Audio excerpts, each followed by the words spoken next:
Even those plants that look bad and weak can be saved. To restore their vitality and health, use the following ingredients.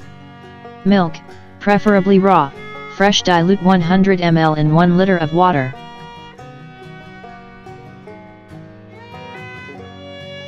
For young seedlings, skim milk will be best. Using a syringe, apply the substances to the roots.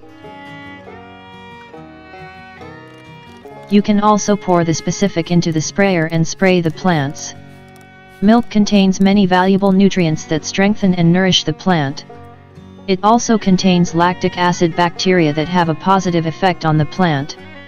Milk not only provides nourishment, but also protects the plant.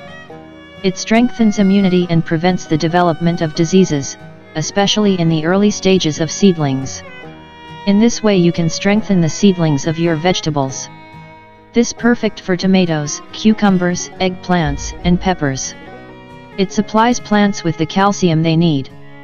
This element is necessary for the proper development and growth of most plants, including vegetables, so watering with milk water will effectively strengthen them. In turn, spraying with milk, in addition to the protective function such as diseases and pests, is a form of foliar nutrition, thanks to which the color of plant leaves will be more intense and they will not turn yellow.